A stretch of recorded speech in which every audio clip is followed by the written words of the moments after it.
right, welcome back to Judging Bouncing Balls. Toby, how you doing? Oh, we're doing great. Doing great. Hey, by the way, I still like our intro. I know. Still bobbing the head. Yeah, tapping the toe. It's good. Oh yeah. I like it too. Yeah.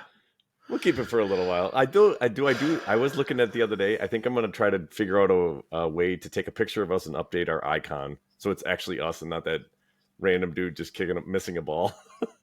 So we'll change that up here soon. But I'm gonna play around with Photoshop and see what we can get.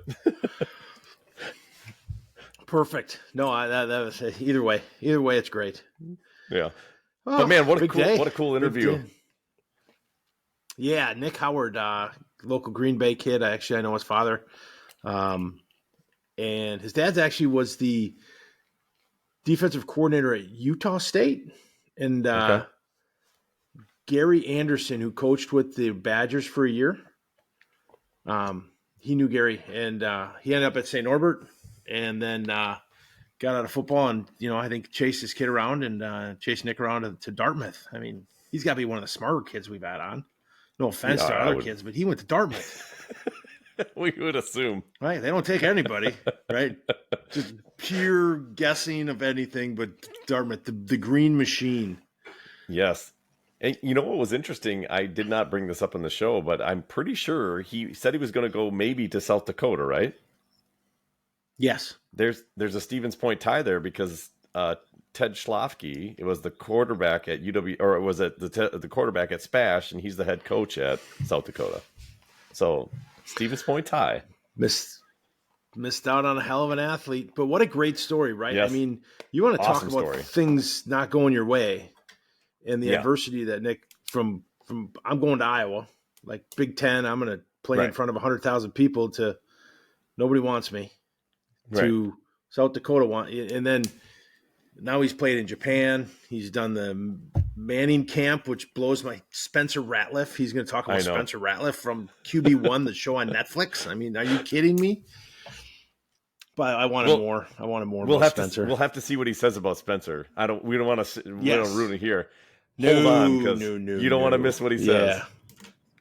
That's what they call more. He was that is a great tease. But and now he's moving on to Butler for his 6th season. Yes. And his story, like just the Dartmouth, what Dartmouth meant to him and how he got there, and then what he realized what that school is going to bring him in life is pretty fascinating. It is fascinating, yeah. And he kind of took you behind the scenes too, of like what it's like when you have to go through and make some of those really difficult decisions about where you go, especially when you get multiple offers. He committed to one and then kind of decommitted and committed to another. And so you kind of get a chance to feel what that's like. Obviously, as a kid, I think when I was 18, that'd be tough decisions to make. Well, yeah, you feel like you from our point of view, you want all these people to want you, right? And then when you get more than one person wanting you or one team wanting you, you have to tell a team you're not for me. So I know I talked to you like I needed you to want me, but now I don't want you anymore. Right. And he kind of made a mention of how the difficulties of doing that. Yeah. Yeah, for sure. And it's like The Bachelor but for football. Right? For our lady like my listeners. College. Yeah, it's kind of like my college career, ladies. I had to talk a couple of people off the ledge a couple of times. Just kidding. That never happened. You tricked Jackie, and that's all you needed. Right. Hey, you want to go out? No? Okay, I'll call you tomorrow. But, it's just a great kid. It went a quick hour, right? I looked up. Because there are times when we do our podcast where you get to that 20-minute mark, 25-minute mark, and you're like, we got a little time left here. We got to keep going. But I had a long list of questions ready for Nick, and I got to half of them. Yeah. Yeah, he was a really interesting interview. I mean, like I said, his experience and some of the people he's gotten to meet, where Dartmouth has taken him, it's pretty cool. And I'm going to put in the show notes a link to his Twitter or X. Check it out. There's a pretty cool highlight out there of him scoring 34 touchdowns. So pretty awesome. Not bad. It's all right. Not bad. Yeah. Not bad. And we got a great show name. Great show name. Spencer Ratliff is okay.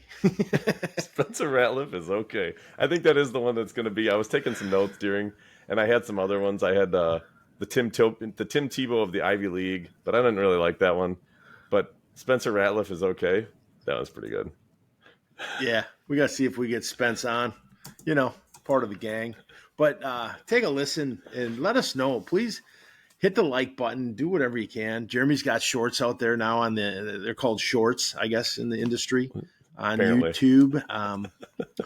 So we're gonna drum up, but send us some anything on the recent podcast or any of them where the things you liked, or if you know somebody out there that wants to come on. We kind of do our digging, right? I mean, we kind of go with people we know through other people. So we've done.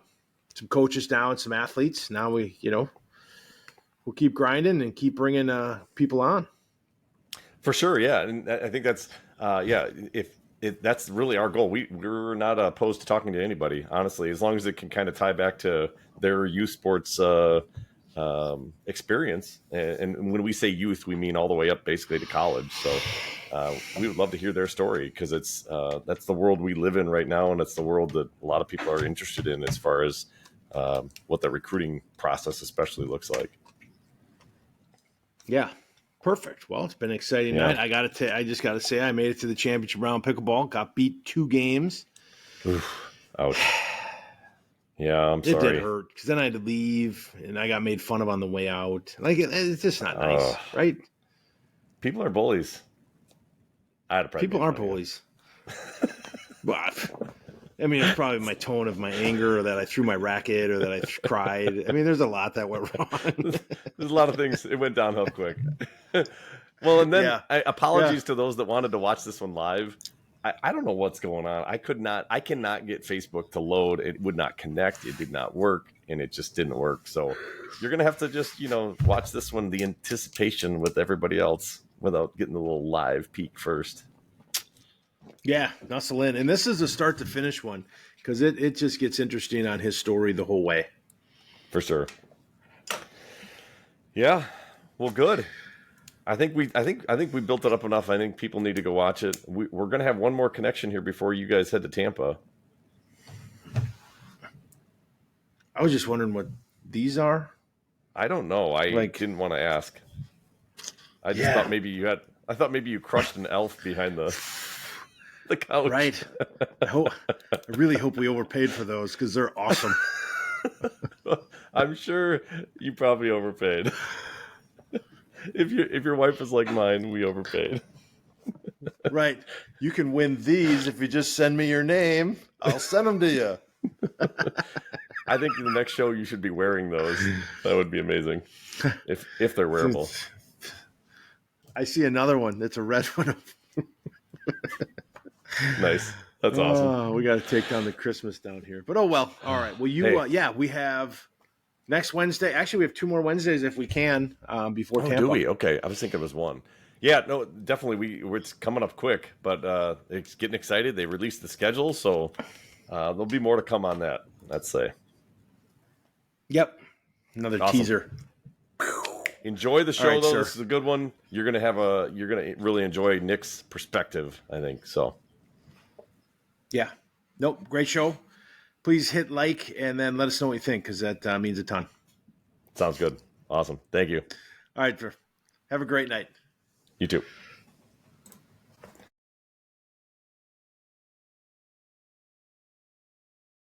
Nick, we have a special guest, Nick Howard from Green Bay. We're going to talk about his adventures through Southwest High School here and then on to Dartmouth and now on to Butler. So we're excited to have you, Nick. We really appreciate you coming on and taking the time. Of course. Thank you guys for inviting me and happy to tell my story. Yeah, I'll be honest. Like every week we kind of just say, all right, tell us about yourself. And then the guest goes flying through everything. And next thing you know, we're 6 minutes in and they're like, all right, what do you want now? What? And I'm like, whew, we got to struggle to fight this through. So before I do that, I guess, you grew up in Green Bay. Your youth, where'd you play youth football? So youth football, I did my first year of tackle football ever was with the St. Joe's Wildcats over on the west side of Green Bay. That was Troy Knoll ran it, right? Was he yes, back then? yep, Yep. yep. So that was fifth grade. I couldn't even tell you what year that would have been, but fifth grade. And then for sixth, seventh, eighth, I was part of the Alloway Buccaneers program. See, everybody goes to Alloway Buccaneers. It's a disgrace. I helped Coach Edison, and we never beat Alloway. Nobody beats Alloway. Like everybody goes, Yeah. they so recruit. That's actually, I was there. I was in Alloway right when they went to they disbanded the West Side team. They disbanded St. Philip's, and there was another one. The East Side had a team. There were like 3 or 4 other programs, and then they all went to the middle schools. And since they started, funneling all the kids and the resources to the middle school programs, everybody's been going Alloway because it's really the last private youth football club around. It was the East Side Bulldogs, by the way. Yes, That's what I ran that program for years. Okay. We'd bus it over to the Alloway Buccaneers, and we end up with 2 ambulance rides home. I mean, they just pounded us. Yeah. We started scheduling like Chase and Pulaski and smaller schools have a chance. But so then you're a Southwest kid, which were you a East Sider? Were you part of that dimension over there? A little bit, actually. So I was grew up in Alloway on the east side. Ironically enough, it's still part of the Southwest School District. So ultimately, that's how I ended up at Southwest. But for a long time, I thought I was heading to Notre Dame Academy. My elementary school years, I was at Resurrection, which is one of the private schools. It's right in Alloway. It feeds right into Notre Dame. And, that was right about that time. So 5th grade, my first year of tackle football playing for St. Joe's was my last year at Resurrection. Wasn't doing great with school, was kind of just having some issues, with my teachers, just performance academically, the whole deal. And my parents decided it was time for something new for me. We ended up touring a couple of the schools around the area. Really liked Lombardi Middle School, the middle school that feeds into Southwest, and it worked out great because the buses ran right by my house. So then I became a true public school kid riding the bus every day. I ended up loving my time there. So it was actually one of the better decisions I made in my life, for sure, with the help of my parents. Yeah, because Southwest, like, they had a great, back in my day, Southwest always had great sports, and now they struggle. Definitely. Yeah, because I remember, back, I think 2012 was the first and only time they've won a conference championship in football, an FRCC championship, which I know has changed a little bit since my days there. But we had a couple, so they were really good under Bryce Pop. When he was, I think he's back at Northern Iowa now. But so he had things rolling there for a while. He left. Things really went downhill fast. And then my freshman year was 2015, the fall of 2015. And we brought him some new coaches, had a good group of upperclassmen, and really kind of turned it around. I think that 2015 year, we had a winning season, made it to the playoffs, lost to a really good De Pere team. Had some really good players, a couple kids who went to Wisconsin. It's East De Pere, Nick. We don't discriminate against East and West. Okay, fair enough. And then sophomore and junior year, we ended up doing really, really well. Junior year, we made it to the state semifinal. Ended up losing to Waunakee, who's another really good team full of D1 kids. But the last couple of years, they've kind of been struggling. Enrollment's going down. A lot of those higher end athletes seem to be going to, Schwabenon or leaving altogether. Schwabenon, Notre Dame, and some of those other schools. Yeah, because that game was in Menasha, right? Your semifinal game? Yep, at Menasha. And you played against, was it Randy Moss? Not Randy Moss, but Brent Moss's kid? Ron Dane's son was there. Ron Dane's son, that's right. Because I went with your dad and Mr. Stiles, and we drove down. It was freezing cold. Yeah, the coldest game I've ever played in. I think it was like -2 without the wind chill at kickoff. So it was really, really chilly. And then they had, so Rondain's son was their number one running back. Their number two running back and their slot receiver was L.O. Johnson, who is like a two-time state champion in the 100-meter in Wisconsin. Their quarterback ended up walking on at Wisconsin. They had one or two really good linemen that were playing both ways. And actually, Reed Ryan was one of those guys. I think he originally went to North Dakota State and then transferred to Minnesota Duluth. And we actually just found out not too long ago that he passed away. Oh, no. Yeah, not totally sure exactly what. I think he had some heart condition, I believe. I might be totally wrong on that, but yeah, really tragic news when that came out. Yeah, that's crazy. But I remember that game because there was some athletes on that field. Definitely, you hung with them. I mean, little Green Bay Southwest, they belonged in the game, which was great.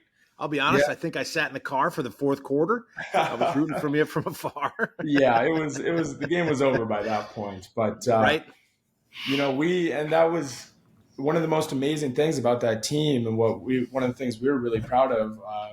We kind of gave ourselves the nickname the Dirty 30 because before we suited up the additional like 8 or 10, freshman and JV players to go travel to the playoff games. Our roster was 32 guys. Our varsity roster was 32 guys with 22 seniors. And we only lost in 2 games. I think we were 12-2 that year is what we ended up being, 11-2 or 12-2. So it was kind of amazing what we were able to accomplish with those kind of numbers. I'm sure you were happy to be a senior because I'm sure the juniors are like, we're down to 8. That was my junior year.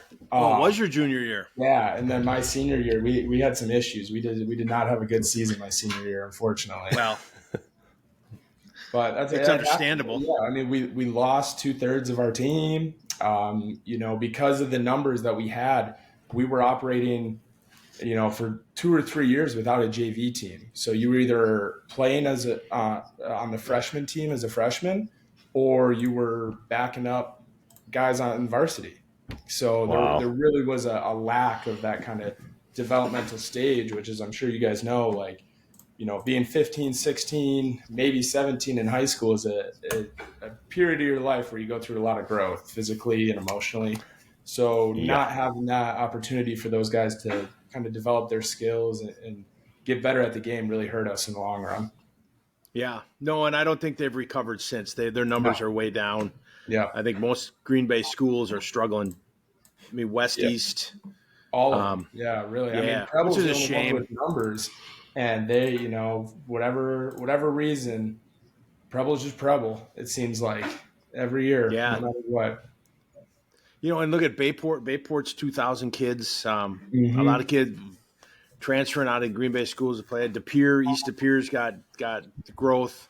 They got it rolling now. Yeah. Yeah. Well, their basketball team, I think, is 17th in the country. I mean, it's kind of fun to watch. Ranked. Yeah. Yeah. So it's good for some sport around here. So did you play – how many sports did you play in high school? So high school, I was all 3 seasons. I did football in the fall. 3 out of my 4 years, I did basketball in the winter. And then I did track in the spring. So I was for track, I was mainly a thrower. So shot and disc was kind of my thing. And then I would run occasionally when they needed somebody to fill in on the relays and whatever. So I always laughed because I would go to track practice and everybody would be all upset because we're doing, track practice. It's a ton of running. It's hard work.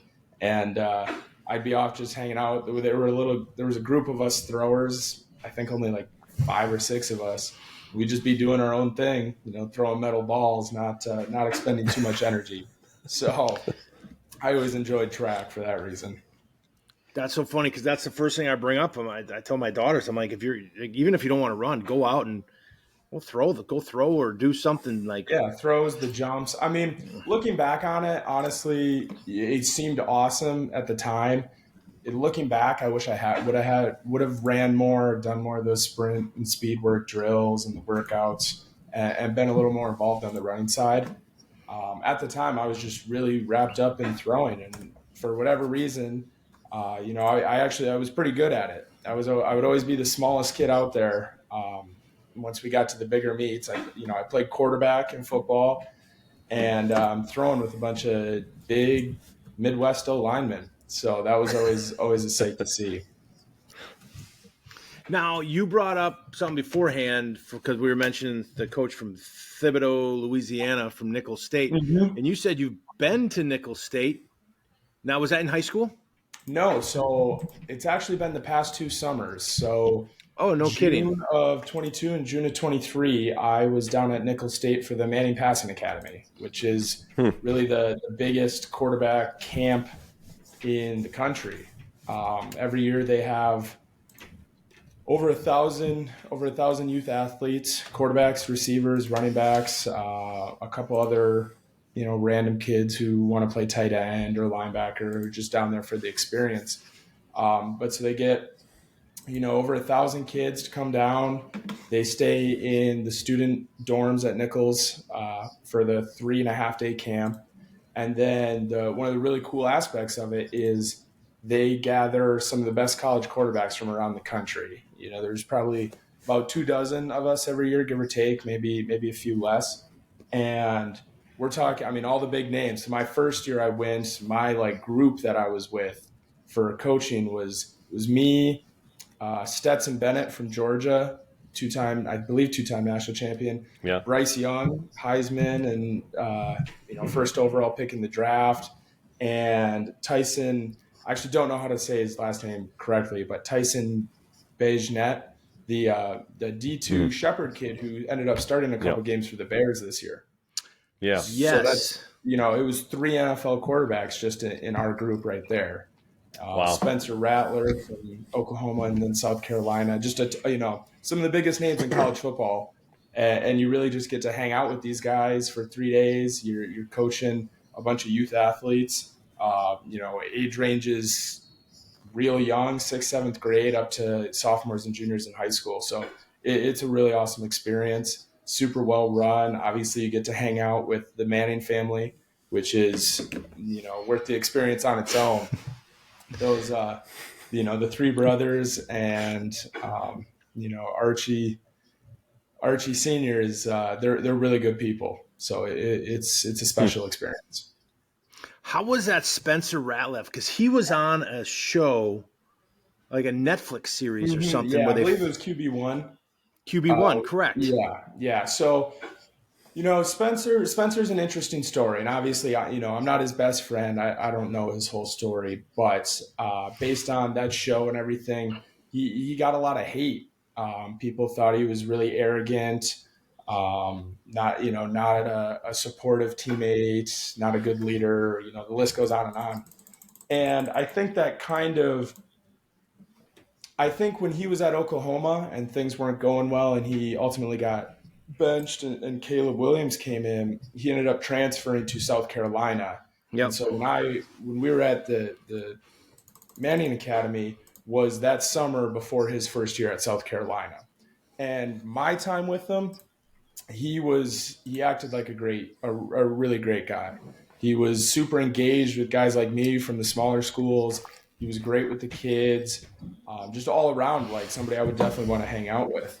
And I've had this conversation before with people. It was amazing because I had this image of him that he was going to be some arrogant, stuck up college quarterback that just wouldn't be worth your time talking to or hanging out with. And he really proved me wrong. I don't know exactly. He might tell the story different, but from an outside perspective, I really think the whole situation of how things ended at Oklahoma and then him finding his way in South Carolina, I'm sure was a humbling experience. I'm sure it taught him a lot. And because I had seen the show and then interacting with him, it seemed like a different person. So I think there was definitely some maturation that went on with him and definitely for the better. And now I just saw all the stuff. He won the Reese's Senior Bowl MVP and is doing really well, is putting himself in a good position going into this draft. So I honestly have nothing but good things to say about the kid, and I'm cheering for him. That's cool. Well, that's great. I was hoping for some dirt or something, Nick. Get us famous, No, right? I got nothing bad. Looking for ratings here. Yeah, No, that's fantastic. When you popped the name, it just popped in my head. I'm like, I watched that like show. I said, I've had that conversation with people before, and they always want me to start bad mouthing them, and he did not give me a single reason to have a negative thought or perception about him. So kudos and a lot of respect for him and kind of how he's trying to change that perception that people have of him. Yeah, no, that's great. Getting back to high school, so you get through your senior year struggle, right? You have a great junior year, senior year goes down. What is the recruiting? Now, hold on 1 second, back up. You play football, basketball, and track. Did you play club ball at all? Are you talking like AAU basketball? AAU, yes. No, I did not. So basketball was always kind of just, my winter activity to keep me busy. I was never super skilled. Really, the only reason I think I played in high school was, so like I said, I was a Notre Dame kid for a long time. So like 3rd, 4th, 5th, and 6th grade, I was playing with the Notre Dame travel team. The travel teams for middle schoolers, and I ended up going to Lombardi, getting along with the Southwest kids, and their coach, Brian Pitleski, who's the father of one of my best friends, Will Pitleski, another great high school Wisconsin athlete, he talked to me and was just like, hey, like, we'd love to have you, join the Southwest travel team next year. And they had me come and practice with them a little bit, really liked the guys, so I went for it. And we ended up being ridiculously good. Our team was, I think in 7th grade, I think we went all year with only losing 1 game or 2, Wow. I guess 2 games, because we took 2nd at state that year. And then 8th grade, I think we lost a total of 3 games. So in the 2 years combined, we were something crazy, like 80-5 or like 90-5 win-loss record, which was just amazing. I hit puberty early, so I was the big kid. I was bigger, bigger, stronger than everybody, which changed. I haven't grown since. Like I said, Will Pitleski was a really, really good player. And on our team, we had Lucas Stieber, who is the grandson of Wisconsin basketball coaching legend Dick Bennett. So big-time basketball family. His uncle's Tony Bennett, head coach in Virginia. So he's still playing. He's at Gardner-Webb right now, Division I basketball. Will's finishing up his last year at University of Wisconsin-Whitewater, Division III basketball. They just played for a national championship last year. And then we had Jason Simmons, who is now the starting strong safety at Syracuse, playing football. But, he was the son of an NFL coach, really great athlete, great competitor. And then we had some other, we had other guys, Jake White, Carson Landry, a bunch of other guys that were, they were good players in their own right. And so we had a ton of fun through 7th and 8th grade, winning a ton of games. And just, the kind of the connections and the memories that we had created through those 2 years, I was like, I can't not play basketball in high school. So that kind of carried me through. Freshman year, I played JV. My sophomore year, I was on varsity, didn't play very much. And this is actually so my junior winter, I didn't play basketball at all. It was that decision I made partially because of my football recruiting process that had begun. And I really wanted to make a push to be good at track in the spring for throwing. So I took that winter off, took my lifting and training super seriously. And then I ended up returning to the team my senior year, and we won conference. So for the first time in a long time, Southwest won the FRCC in basketball. We had a really good year. I think we were 20-2 or 21-2 that year. We ended up losing in the sectional round to Kaukauna, who was a good team. We should have won. It might have been, a blessing in disguise, because that was the year Nicolet. If we had beat Kaukauna, we would have gone to play Nicolet, and that was the year they had Jalen Johnson and like the 3 other kids. So, I'm not sure how that game would have ended, but we had a great time with it. Looking back, I had an awesome experience, so I definitely wouldn't change it. If I had to start all over, I probably would have listened to my dad and tried wrestling. But yeah, overall, Your dad was always a big hand-to-hand combat guy. He always still. hit you, and if you like a truck coming through you, he's like dad strong. Walking into the store and he starts trying to get me on combat drills. I'm like, dude, it's not. Yeah, we're in public. Just starts railing on me with combat drills. I'm like, oh my god, been that way since I was little. Well, now let's be honest. If you would have went to Notre Dame, you would have came through a long history of amazing quarterbacks. Started back in the 1988. There was a freshman quarterback. I'm going to say it. It was me. I struggled to throw the ball, but I knew the plays. So coach said, "You're the only guy that knows the plays." And then I did not play quarterback again. So it was pretty impressive, though.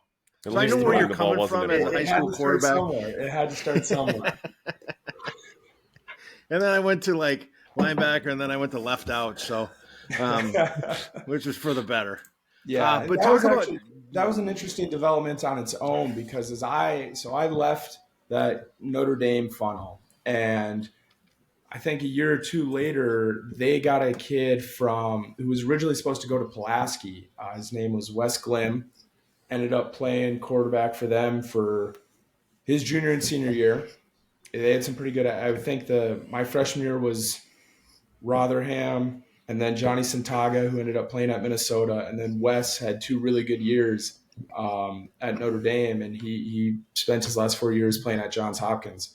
So, it was always this weird thing when I would talk, because I still had some friends over at the Notre Dame, and it was always weird talking with them, because they had their quarterback. And so, who knows how things would have played out had I stayed there. I might still be playing linebacker. Right. And but that's so I'm just glad it worked out. Notre Dame is, they're still running. Well, their girls basketball program's dominating. Yep. Which, Jeremy, we're going to talk about next week. They beat a team 108-6. Oh my gosh. Yeah, that's like it. 108-6. I found that out tonight at pickleball. By the way, Nick, when you get older, you play pickleball because the tennis isn't my thing anymore. I've played pickleball a couple times. I think it's great. I think it's a ton of fun. Perfect. I appreciate that. You're an athlete, so that means I'm an athlete. We're all good. So how does your recruiting start at Southwest? Because it's your junior year, correct? Yeah, so I think, some of the sports are different. Like, for instance, I know volleyball recruiting happens super early on. I think soccer, I'm not really sure. Baseball happens pretty early on. So when I was going through, and I don't know if the rules have changed, but they can't have changed that much. When I was going through, recruiting could start when you were a sophomore. So after my sophomore season of high school football, that winter and into that spring, I started to receive some mail, some attention from college coaches. Wasn't really sure what was going to come of it. Didn't really have. I knew I wanted to play college ball, but I didn't know if I was going to be at, Oshkosh or Wisconsin. And so I was going through playing basketball that winter, and then in the spring is really when things started to pick up a little bit. Coaches start reaching out, asking you to come to camps, trying to get a gate. They can't offer you and do any of that, but they can. There's certain periods in the recruiting cycle where they're allowed to send you mail, tell you to come to camp and whatnot. So I think that summer I did Iowa, Wisconsin, Minnesota. So this is summer going into my junior year. Iowa, Wisconsin, Minnesota, and then Northwestern. So I was trying to hit the big camps. And, going into my junior year, Iowa, to my surprise, Iowa was really sticking around. I was talking with the coach. They were sending me mail. They were asking me to come down for junior day visits. And I was super, super excited. So my junior year, things were kind of rolling, and it was pretty much at that point I was looking at Iowa, and then the Dakotas were the other schools that I was really talking to. So University of North Dakota, University of South Dakota, North Dakota State, and South Dakota State. And so I was like, man, like I started feeling myself. I was like, this is like, I'm going to go be this big time. Like I might be a Big Ten football player. Iowa wanted me to play linebacker down there. So junior year went, again, we had a great season. That was our state semifinal run. I took the winter off to train. So I was just getting ready to go do these. I was getting ready to throw really well in the spring and then just go do all these camps, hopefully perform really well and pick up some scholarship offers the summer going into my senior year. So, some time passes. I'm going through these camps again. I go back to Iowa. I go to North Dakota State. And this time, my parents were really insistent that I go out east and I do camp at some of the Ivy League schools. So that summer, like I said, I did Iowa, North Dakota State. I did Wisconsin one more time. And I did Harvard and Cornell for the Ivy camps. So I did a little trip out east with my mom and my aunt. Had a great time. And so at the end of that summer, like August, I had just gotten back from the Iowa camp feeling really good. They're telling me I'm going to be a Hawkeye. I'm all fired up. And I get the call, super excited. And they go, look, blah, blah, blah. You didn't quite test well enough. We're not going to offer you a scholarship. But if you're interested in a preferred walk-on opportunity at PWO, we'd love to have you still. So kind of, shattered my dreams, broke my heart. Hadn't heard anything back from Wisconsin. Northwestern and Minnesota wanted nothing to do with me. Really, I was feeling pretty dejected at that time. I still had, some of the Dakotas I was talking to. A couple weeks past, North Dakota State called, gave me the same spiel. You're really high on our board, but you didn't quite test well enough at camp. I didn't run my 40 fast enough for both those schools. And so they weren't going to give me the scholarship offer. So I was sitting there, didn't really know what was going to end up happening. Eventually, University of South Dakota called, and so they came and watched me throw. A couple days later, I get the call, first scholarship offer, first offer really to play anywhere. University of South Dakota, the South Dakota Coyotes, go Yotes. And I was super excited, super happy. I loved that. So the head coach is a Duluth and Eau Claire guy. Okay. Their offensive coordinator set a bunch of Division II records playing quarterback at Duluth at the time. So I was super fired up. I really liked the staff. I was super into going to South Dakota. And so that was, at the beginning of my senior fall, I was like, I'm going to go play quarterback at South Dakota. That's awesome. And about towards the end of the season, I want to say early November, late October, somewhere in there, the Cornell staff called. And so, like I said, I'd been to their camp. They really liked me as an athlete, but they sent me, so the Ivy League's non-scholarship. It's all need-based financial aid is how they operate. And so their original financial aid estimate for me was not something that my family could afford. It was frankly kind of astronomical, as most of the Ivy Leagues are. And so I kind of ruled that out. So they come calling again later on, asked me to resubmit my financial aid stuff to the financial aid office. And this time the estimate shot me out a much lower number, something that was feasible for my family. So I'm talking with my parents about all this, and I was like, they're like, we need, this is your new number, but we need to know now. Like, we really want you to come play linebacker at Cornell. So I was torn between full scholarship quarterback opportunity at South Dakota or play linebacker and pay to go to school at Cornell, a team who historically has not had a ton of success in the Ivy League. I was really torn. I wanted to go to South Dakota. I wanted to play quarterback. I wanted to be a scholarship athlete, and I thought that was going to be a really good fit for me. And my parents kind of sat me down and were like, we love you. We want to support your decisions, but you're wrong. Like you need to go to Cornell. And if you know my father, I'm sure you can imagine how that conversation went. So I was like, all right, called up South Dakota, told them the deal. I thought they handled it really, really well. They were, receptive, disappointed, obviously, but, didn't, there were no hard feelings there, which I really appreciate. Did you say, well, my dad said I can't go? Yeah, no, I blame didn't. Your dad totally. I didn't pull the dad card. Maybe I should have, though. And then, literally a week after that, the day I was going to submit my early decision application to Cornell, which would have locked me into Cornell, like the early decision application is binding. So if you get accepted, you're either not going to college or you're going there. So the morning of the day that I was planning on submitting that application, I get a Twitter DM from one of the Dartmouth coaches. I had heard about Dartmouth because I was looking at Cornell, but it had never crossed my mind. I didn't know anything about it besides that they had a really good season. And honestly, I couldn't tell you what it was that made me answer it. I had given my verbal commitment to Cornell. I was gearing up to play linebacker, kind of said that was going to be my path. And just for whatever reason, that morning I got to school, saw the message, and was like, I think I need to take this phone call. Something about it just felt right.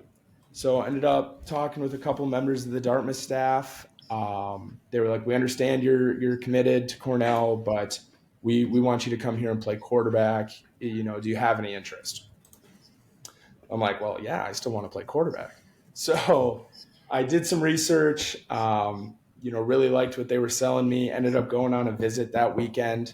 It was their last game of the year.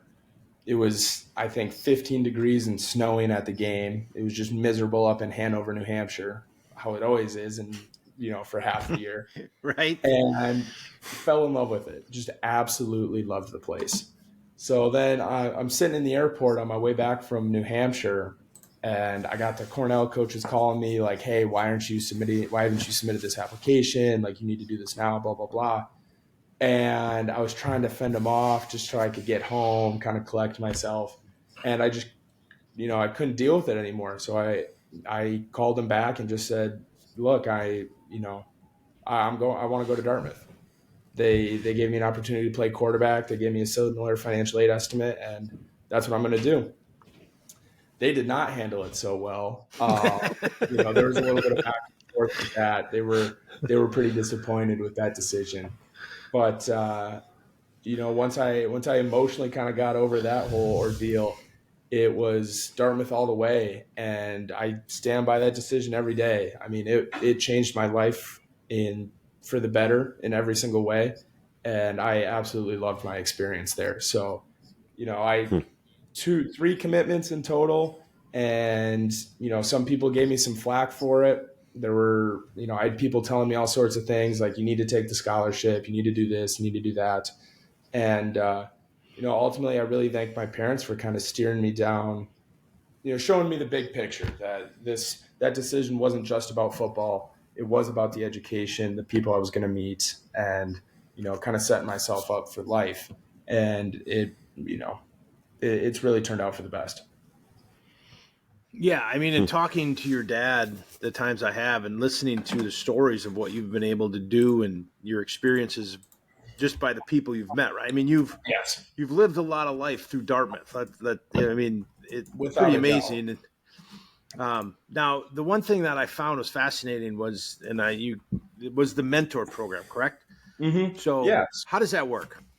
So this was, another really amazing implementation of Coach Stevens, who, unfortunately passed away this past fall after a really, really terrible bike accident that he had last spring. But just a hugely important figure in all of football, and especially in my life. But so Coach T understood that, the Ivy Leagues pull kids from all over the country. So our team had, me, a white kid from up north in Wisconsin, and we had plenty of South Florida kids. We had California kids, Texas, Seattle, New York, all over the country. and you're bringing all these kids to an extremely remote, extremely small campus. And most of us have never lived on our own or taken care of ourselves in any capacity before. So what Coach Stevens did was he got either alums who lived in the area or people that he had become friends with who were living in the area, typically older adults who either had kids that had moved on or didn't have, their own child responsibilities, but who would volunteer their time and really ultimately their resources, not so much in a monetary sense, but whether it's giving somebody a ride or just things of that nature. So yeah, like right when you show up as a freshman, you go have lunch with the rest of your recruiting class, you meet everybody, and then you are kind of assigned essentially to one of these mentors through the mentor program. And again, these could be football alums who still come back to Hanover a lot. They could be really successful business people in the Upper Valley area. Or in my case, my mentors were a husband and wife who lived in just outside Hanover. Had the husband, Bill, had coached, he's a big time athlete, coached soccer and hockey for a number of years, mainly in the youth sports capacity. And his wife, Helene, was a consultant for the language program at the school. So they really just, it was anytime I needed something, if I needed to store something at their house, if I had a question about where can I get my haircuts, where can I get groceries, any stuff like that. So one time my freshman fall, my bike broke, and Bill came and picked it up and fixed it up and brought it back to me. So it's just really small things like that kind of make that transition to college, and especially the transition to Hanover in particular, again, such a remote little place in New Hampshire, a lot easier and a lot more comfortable for kids many of whom are not from that setting at all. So yeah, I mean, some kids are end up being super close with their mentors and have really good relationships. I had a really strong relationship with my mentors, and some kids don't really form that bond, which that's, it happens. Not everybody is going to be super needy like I was as a freshman. So yeah, it is a really amazing program and something that they still have going on. And I know a lot of kids really reap a lot of benefits from it. Now, the Dartmouth experience, now I'm sure, because I had a good friend that went to Preble, Jesse Steinfeld, played at Yale. Okay. Football and basketball. And I've ran it, like, he's a professor at IU now, Indiana. And actually I was down there on a whim watching a game and ran into it. But he always talked about the people that he met, right? The life-changing experience. Like, I have a lot of good friends. I attended a couple colleges, we're not going to worry about why, but that I met, like, what kind of, like, it's an Ivy League school, right? So the base of student might be different from, I'm sure, did you guys, senators' kids, or, I mean, what kind of pull did Dartmouth have in your class that you were able to meet? Definitely. I don't, just respecting people's privacies, I don't know how many I get it. Specific examples I can give, but it changes your view of the world. Again, you are hanging out with a random kid, seems super down to earth, just a regular person, and you find out his dad's a billionaire. It stuff like that. I don't know of any big time politicians' kids who were there, but we had the children or siblings of super famous actors, super wealthy, successful actors, business moguls, children. We had just super interesting, really interesting connections. One of the most famous athletes in the world's personal manager was the mother of a kid I knew. So just really, kind of it does. It changes your perspective of things, especially coming from Green Bay.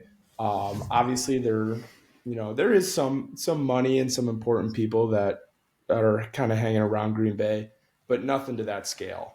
I mean, you're talking about some of the people who literally run entire industries themselves. So, and within that, that's the very top tier, and the tier under that, I think, is the really amazing part, is just how many kids you meet that, whether their parents do really well for themselves or are, multimillionaires, just live extremely interesting lives. Whether they grew up on the coast in California and have been all over the world, whether their family just bought a $3 million house in Hanover just so they could come see their kid at college every now and then. It's that kind of, obviously, like I said, that top tier is really something special, but that kind of level of person that's just underneath that maybe not be world famous or a household name, but really just like things that you would never even think of or comprehend, coming from my background, things I would never be able to comprehend, buying a third or fourth house, stuff like that. It really just is to hang out with your kid. Yeah, literally just to hang out with your kid once every 3 months so you can go see him at college. So child's play. Yeah, it's the stuff like that really kind of, didn't you travel to Hawaii with a kid? Like, not Hawaii, but I've been to Florida a number of times. I've been, really kind of all over. I mean, Dartmouth has sent me all over the country. It's sent me Florida a number of times. Like I said, I've been to Nicholls State. So Coach Stevens actually was an integral member of the Manning Passing Academy administration. So that's how I got tied into that. I've been to New York a couple times, all up and down the Eastern Seaboard. Through the jobs that I've been able to have, I've been to West Virginia, DC, South Carolina, just all over the country, and through, really amazing people. And so here's one. A couple of my friends right now are actually on what is essentially not an all expense paid trip, but a very discounted trip in Vegas to the Super Bowl right now through connections and people they know. So yeah, there's a group of them hanging out in Vegas right now, getting ready for the Super Bowl this weekend. Unfortunately, I wasn't able to make that trip, but it's, that's the stuff that, there's only a handful of places in the world where you can go and meet those types of individuals, and Dartmouth's definitely one of them. Yeah, that's crazy. And that's probably a great reason why your parents said try the East Coast, right? Because that doesn't happen. I mean, no offense, South Dakota. I've been to South Dakota.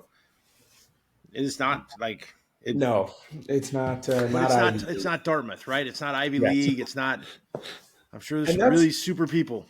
Yeah, and that's really, I think, one of the biggest insights that I've gathered just from my time out there is everything really comes down to who you know. I mean, obviously being a hard worker is important. Taking care of your business is important, but the trajectory of your life can really, really depend on one or two connections that you make, and having those kind of connections definitely helps. You got a couple in your pocket for down the road? I mean, you just got them right here in I'm hoping. I mean, ultimately, we're all waiting for our buddy to get a great job and hire us after that. So. I gotta, my guys, my teammates and really close friends are scattered all over the country right now. A couple of them are still playing. A couple of them are starting their careers, in energy, in the sports administration world, doing all sorts of things. That's really, I mean,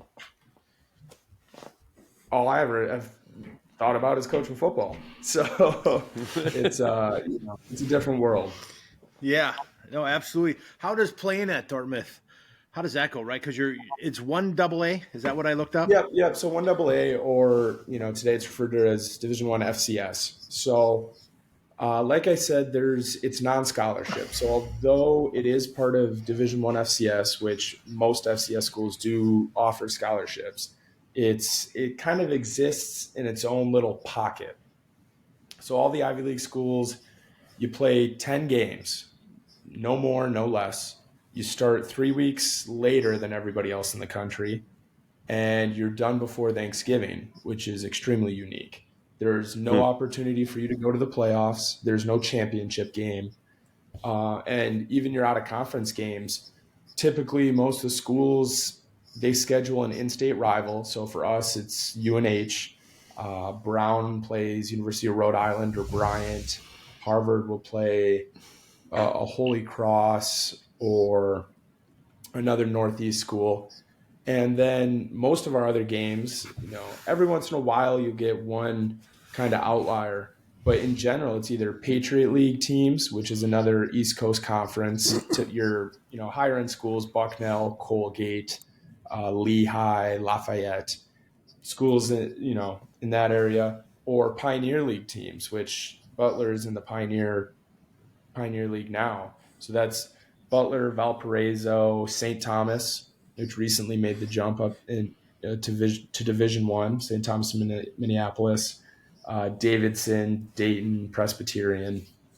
So you really don't, you don't get outside of that little pocket of the Northeast very much with Ivy League football, which, again, you're home by Thanksgiving, which I guess is cool, but you don't always get some of those big-time college football experiences, which is definitely a drawback.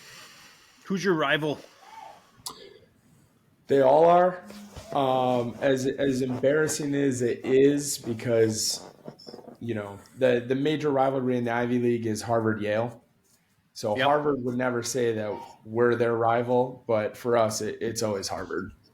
Yeah, definitely always Harvard. Which I think was really interesting, and that rivalry was really accelerated. So our longtime head coach, Coach Stevens, was childhood best friends with Coach Tim Murphy, who just retired last month, but otherwise has been Harvard's head coach for 29 years, something crazy like that. So those two have been competing against each other, since they were little. And I think that they hit it very well, but that kind of personal relationship and that personal rivalry really came out between the two teams and the two programs. How many people came to your games? What are you playing in how big a stadium or? It would depend. So like our stadium, we're the furthest north and we're the smallest Ivy. So we typically didn't have great attendance. Our stadium holds somewhere around 11,000. For homecoming, we typically get up in the 9,000, 10,000 range. They'd say it's a sellout every year, but it never was. A lot of our games are less than that, probably closer to 3 or 4. And then every time, so the 3 biggest games audience-wise that I played in were in 2019 when we played at Harvard, in 2019 when we played Princeton at Yankee Stadium in the Bronx, and in 2021, 21, also all 3 times we played at Harvard, and then when we played Princeton in the Bronx. All 3 times we played at Harvard, we were over 20,000. I think our highest was like 22 and our lowest was 20 and some change. So I always loved playing there. It's the classic like Coliseum, Horseshoe Stadium, all concrete. There's no track around the field, so it's a very intimate experience with the fans. Our student body, we would have more Dartmouth students show up to the games at Harvard than would come to our home games, which I never really understood, but it was fun that 1 week. And then, like I said, one of the other coolest experiences I ever had was playing at Yankee Stadium in the Bronx. So in 2019, we played Princeton there.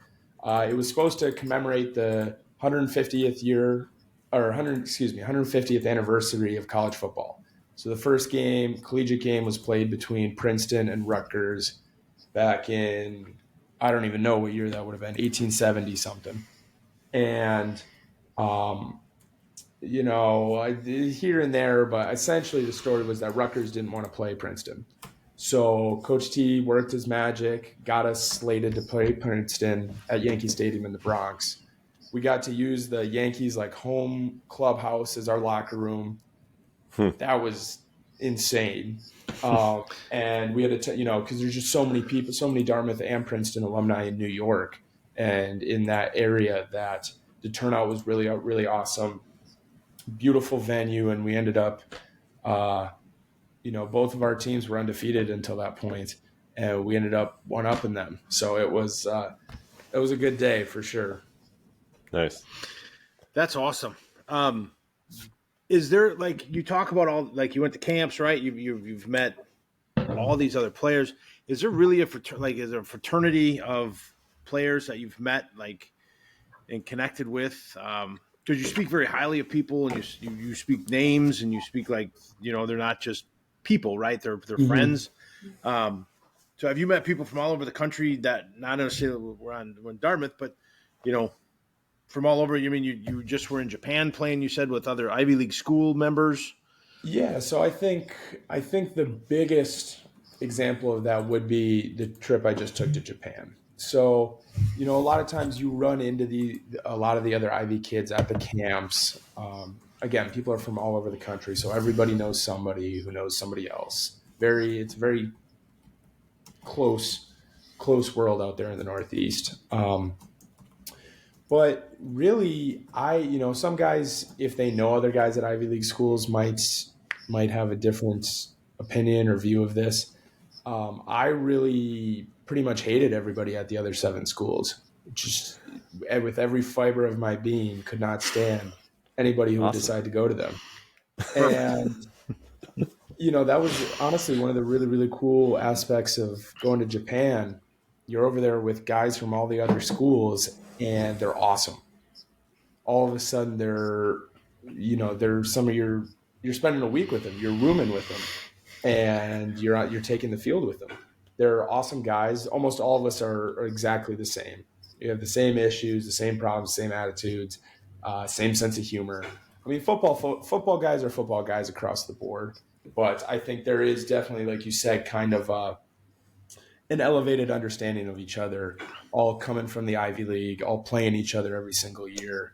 And I think that kind of fraternal bond is really going to grow more as we get older and kind of get out of our respective institutions and into the professional world, because guys will cross over in work and personal relationships all the time.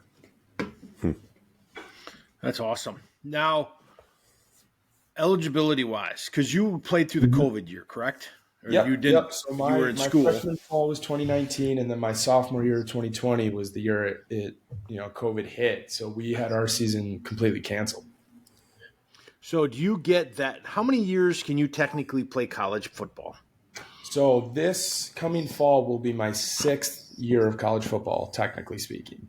And it will be my last, barring some catastrophic injury that would qualify me for a medical red shirt. But we don't want that. To talk about that. No, we don't want that. We're not going there. But yeah, so I'm the old man on campus here. So I'm going into my 6th year. So you had a COVID year. Did you have a red shirt year, or how did you get the 6th? Yes. So because I didn't play in 4 more games as a freshman, at the time that wouldn't have mattered. It wouldn't have qualified, but the rules kind of changed, especially with the COVID, the whole COVID situation. So I got a redshirt year for 2019, a COVID year for 2020, and my first year of eligibility was essentially 2021, which was my junior year academically. So I'm now, junior year was my first year, senior was my second. My 5th year was my 3rd season of college football, and then my 6th year will be my 4th season of college football. So still only playing for 4 seasons, but we'll be part of college football for a full 6 years. So mine and Jeremy's daughter, I have a senior that's going to Point next year, but our daughters play soccer together, and that's kind of how we started this. They're sophomores. So, they're going to start the recruiting phase now. So our goal is to get your old asses out of college. So maybe there's some scholarships left, right? I mean, there's last week we had Abby Gemza on from Utah Valley. I think she's like, I've been in college for 5 years, but I got 2 left. And I'm like, how in the hell does this happen? Yeah. So luckily, well, I guess maybe not luckily, but things will start to clear up here after this next year, because once the class of 2024, which is graduating this spring, is the last class of individuals, of student athletes who will get that COVID year. Yep. Yeah. Okay. Because the NCAA isn't recognizing eligibility issues from high school. So I think once that class kind of gets through their 5th and 6th years, we're going to start to see much more. The whole college recruiting system is going to start going back, start to normalize and balance itself a little bit. Well, Bo Nix from your Oregon is like 38. I mean, him and Stetson from Georgia, he's got kids, for crying out loud, I bet. Yep. Yeah, he's definitely, I think, God, he's got to be 26 or 27 now. Right? As a rookie in the NFL. I mean, he's like... So I did have one thought, or question for you, Nick. When I watched your highlights, I hope this isn't offensive when I say this, but you remind me a lot of Tim Tebow. Like, you're like, I don't know if it's the number, because you were 17 and he was 15, but you're a big, strong guy. And I watch your running highlights and you're just trucking dudes. I love it. That's awesome. No, I don't take offense to that at all. Definitely. I served as primarily a wildcat or running quarterback at Dartmouth for the majority of my time there. I didn't go there knowing that's how things were going to play out. Sure. That's just kind of how things, unfolded. And, I say this to anyone. Personally, I don't think I'm that gifted of a runner. So I don't know how it ended up being such a successful system. It must have been coaching and the great teammates I played with. But yeah, very Tim Tebow-esque system, definitely run heavy. And, like I said, so I played both sides of the ball in high school. My dad he's a defensive guy, so I've always been around the defensive side of the football. I always loved playing defense. So I very much try to approach playing quarterback with the mentality of a linebacker. It shows. I'm going to run through your face. And yeah, let's just see if you can keep up. Hey, it worked 34 times. You found pay dirt. So exactly. Yeah. It's 34. I'm going to be honest. I didn't find pay dirt once in my freshman season. We struggled. That's all right. So why, did you just transferred to Butler? Mm-hmm. Why, was there room for you for your 4th football season at Dartmouth, or you just wanted to change? No. So if, to be completely honest, if I could have stayed at Dartmouth, I probably would have. My academic clock essentially ran up at Dartmouth. So the Ivy League has another one of their funky rules, is that you can't be a graduate student at any of the institutions and compete athletically. For whatever reason, that's just how they've always operated. And so I was able to get my 5th year of eligibility. Essentially, I delayed my undergraduate graduation. I took a term off my senior year, and that term I ended up using my 5th fall as a way to be fully enrolled, be a full-time student, and still compete. But that was the last term that I could take at Dartmouth. So I graduated as an undergraduate. And like I said, you can't be a graduate student at any of those 8 institutions and play any sport, regardless of what it is. So I didn't have a choice but to become a graduate transfer and look for somewhere else to play. And ultimately the way things worked out, Butler, at first I never would have thought I'd end up here. And Coach Uramovich did a great job recruiting me and stuck around and just kept showing that he cared and I was going to have a great opportunity here. And ultimately, things work out the way they should. So I'm happy I ended up here. So do you walk in the locker room at Butler now, being the oldest statesman, kind of pointing some fingers, telling everybody to get out of your way? Like, is this kind of a no? Hey, actually, I'm pretty it's kind old. of the opposite. I feel like a freshman again. Walking into a completely new environment. I didn't know anybody on the team when I first got here, and even now, I'm only a week and a half in, so I'm still trying to get accustomed to everybody, still learning names, still trying to figure out, the overall vibe of the team. And so it's definitely a unique feeling being a grad transfer. And because the graduate program that I'm in it's an online program. So I go to the facilities in the morning for workouts. I maybe stick around there to do some treatment or extra work, but I'm essentially either in my dorm room or doing football. I don't see anybody else on campus. I don't, nothing. It really is much different than what I was used to at Dartmouth. Well, what fun is that? You're the quarterback, right? You're supposed to be out mingling with the ladies, shaking hands, kissing babies, That's how I envisioned a college quarterback. Like you ever see the movie The Program? Yes. Great movie, right? Vladimir kills everybody, but the quarterback was kind of a big deal. I'm just saying my vision, Nick, is falling apart. I was very much involved in the politicking at Dartmouth. A lot of the shaking hands and kissing babies going on my last couple of years there. I think right now I don't, I'm still settling in. Still trying to figure out school. I missed the first week and a half of classes being in Japan. So working on getting caught up with all my schoolwork. And, I think I'll start to settle in here pretty soon. And it'll be a lot more of that kind of assuming the older role on the team, I think, for sure. But I mean, and obviously this is not their fault. And I'm totally, it's my responsibility to catch up and learn all this stuff. But I'm still looking around at lift and run in the morning. Like, what does that mean? Where do we go? Like, where do I line up? How do we, because everybody calls their warm-up exercises something different. And so really just trying to get my bearings and all that stuff has been, it's thrown me for a loop for sure. It's when I came from somewhere I was so comfortable and so deeply ingrained in the system that, I couldn't imagine anything else. So this is, it's been a big opportunity for growth coming here.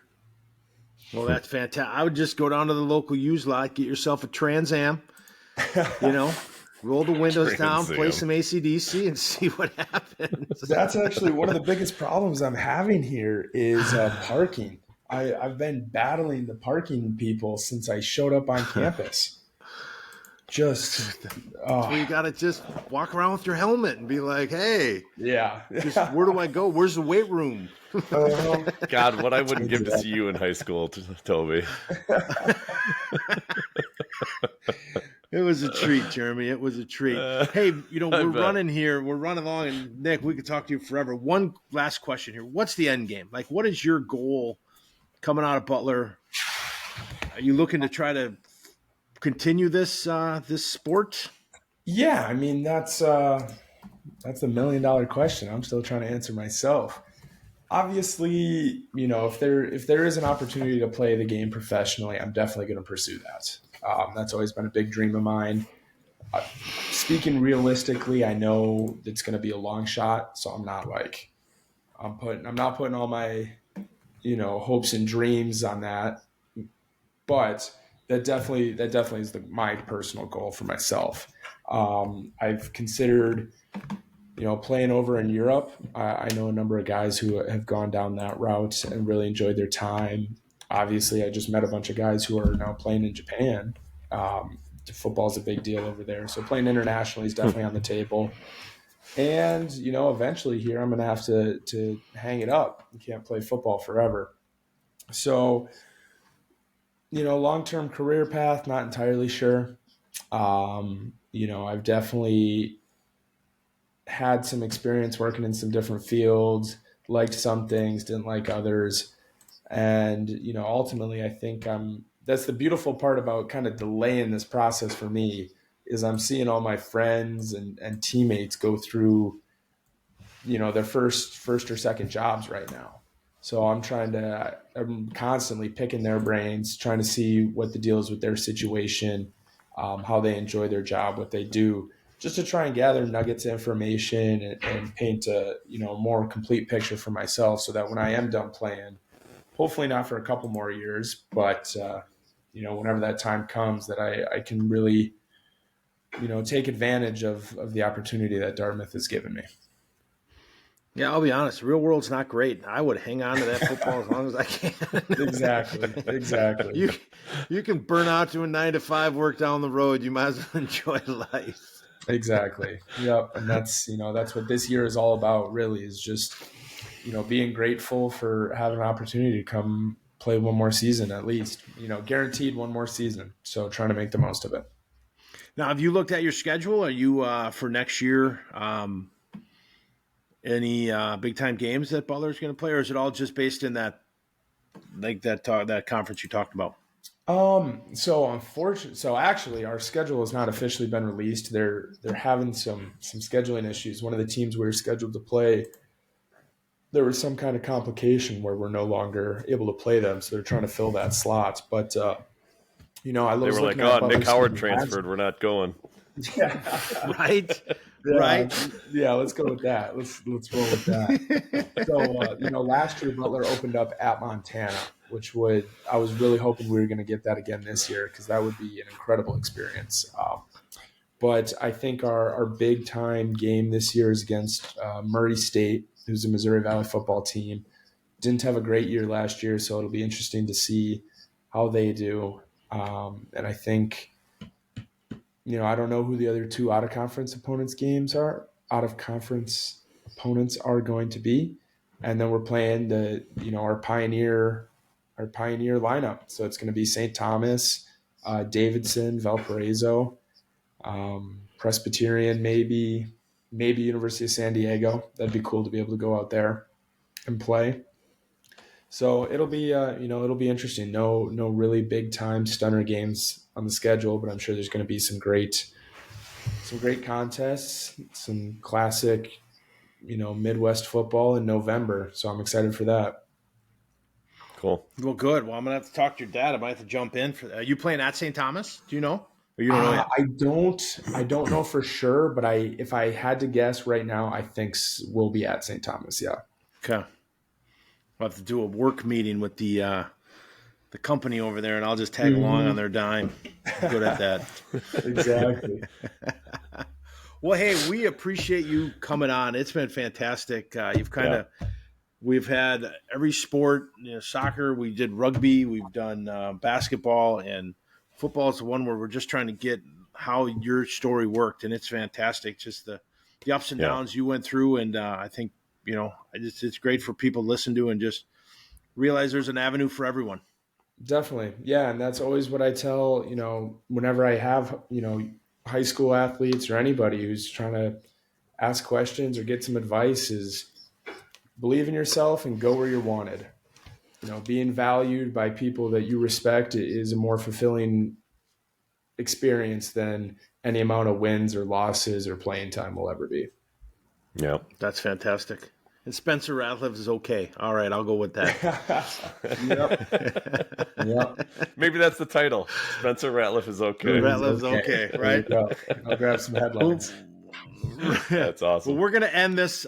Please hang on until the end, just because we gotta download some stuff. But okay, we really appreciate you coming on.